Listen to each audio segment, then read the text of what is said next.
Lunch box ரெசிபியில் டக்குன்னு பண்ணுற மாதிரி ஒரு கடாய் பன்னீர் பண்ணியிருந்தேன். சுட சுட அந்த சப்பாத்தியோடு தொட்டு சாப்பிடும்போது அல்டிமேட்டாக இருக்குது.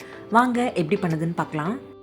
ஒரு பேக்கெட் அளவுக்கு பன்னீரை வந்து குட்டி குட்டியாக கட் பண்ணி போட்டுக்கோங்க. கேப்சிகம் போட்டுக்கலாம், ஆனியன் போட்டுக்கலாம், சில்லி பொடி போட்டுக்கோங்க. உங்களுக்கு காரம் எவ்வளோ வேணுமோ அதுக்கு தகுந்த மாதிரி போட்டுக்கோங்க. கரம் மசாலா போட்டுக்கலாம், மல்லிப்பொடி போட்டுக்கோங்க,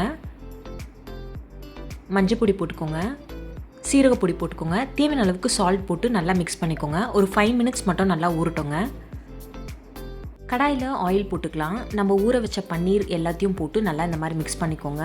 ஓரளவுக்கு ப்ரௌன் கலர் ஆனதுக்கப்புறமா எடுத்து வச்சுக்கோங்க. அதே கடாயில் ஆயில் போட்டுக்கலாம், சீரகம் போட்டுக்கலாம், சோம்பு போட்டுக்கலாம். ஒரு 2 வெங்காயம் நல்லா வதக்கிக்கோங்க. ஓரளவுக்கு ப்ரௌன் கலர் ஆற வரைக்கும் நல்லா வதக்கிக்கோங்க. 1 ஸ்பூன் அளவுக்கு கீ போட்டுக்கலாம். ஜிஞ்சர் கார்லிக் பேஸ்ட் போட்டுக்கோங்க. 3 பழுத்த தக்காளியை வந்து நல்லா மிக்சர் ஜாரில் அரைச்சி போட்டுக்கோங்க.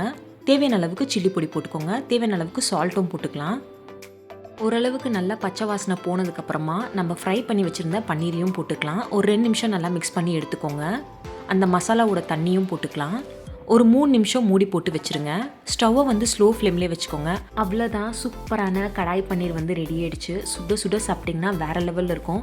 டேஸ்ட் எப்படி தெரியுமா இருக்குது? ஒரு ரெஸ்டாரண்ட்டில் சாப்பிட்டா எப்படி இருக்கும் அந்த மாதிரி இருக்குது. ட்ரை பண்ணி பார்த்துட்டு சாப்பிட்டு என்ஜாய் பண்ணுங்கள்.